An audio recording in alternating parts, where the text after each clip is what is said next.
Sekarang aku akan menjelaskan tentang isi dari database-nya ya. Pertama di sini untuk user itu basic banget, ada username, full name, password dan lain sebagainya. Di sini untuk levelnya ada 3, ada user, ada admin dan officer. Kayak gitu.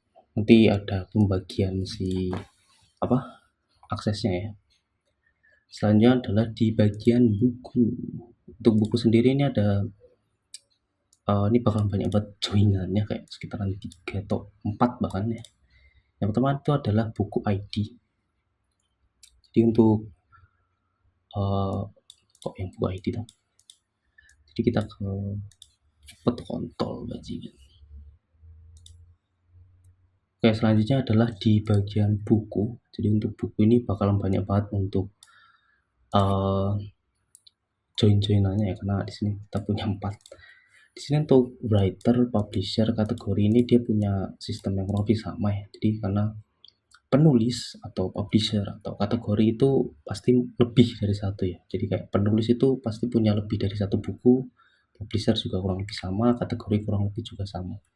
Makanya kita bikin jadi table baru aja yang isinya kurang lebih sama juga kayak gini, cuman beda nama aja. Kayak ini juga nih kurang lebih sama kayak gini untuk isi dari tabelnya ya. Selanjutnya untuk stok ini kenapa aku pisahin, karena stok ini itu bakalan berubah gitu. Jadi kita ubah si stoknya itu tinggal ke stok ini aja. Di sini ada buku ID untuk ngambil bukunya dan juga stok value. Jadi dengan kayak gini akan gampang banget untuk kita pasang. Kelihatannya untuk buku ID-nya ini nggak terlalu kepake deh, soalnya udah di stok ID. Jadi kita mungkin hapus aja ya. Oke, seperti itu. Habis itu ada release year, ini cuman tahun doang, dan habis itu ada buku name dan deskripsi bukunya. Ini kayak apa namanya, buat awalan begitu loh. Oke, itu dia.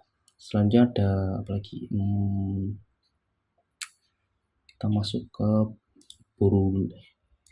Ini untuk peminjamannya. Jadi sistem peminjamannya itu kurang lebih satu user akan meminjam satu buku dalam waktu bersamaan gitu. Jadi nggak bisa satu user itu langsung bisa minjem banyak buku langsung. Kenapa? Karena lebih susah. Jadi kita bikin yang agak gampangan aja, yaitu satu buku untuk satu user dalam satu bersamaan. Lebih kayak gitu.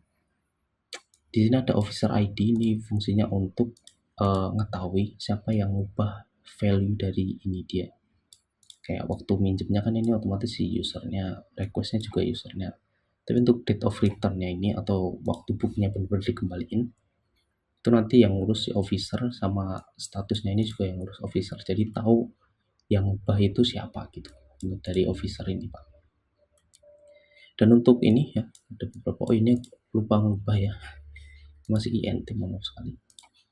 Makanya date harusnya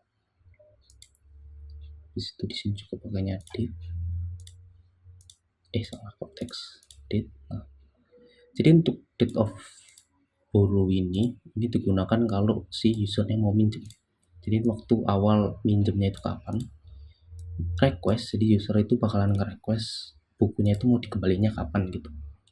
Dan yang terakhir itu adalah si date of return. Jadi ini bukunya benar-benar dikembaliin itu kapan gitu. Kurang lebih kayak gitu. Jadi si peminjamannya kayak gitu. Nanti kita akan ada sistem denda juga. Jadi fungsinya dua ini tuh biar kita tahu tentang dendanya. Jadi kalau si buku itu benar-benar dikembaliin, itu waktunya lebih dari dia nge-request, artinya si usernya ini bakal kena denda gitu, kurang lebih kayak gitu. Jadi ya gitu. Selanjutnya ada bookmark, ini cuman ya nanti user bisa nambahin bookmark.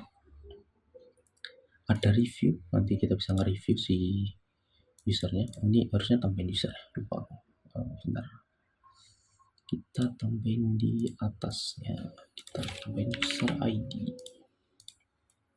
Nah kurang lebih kayak gini.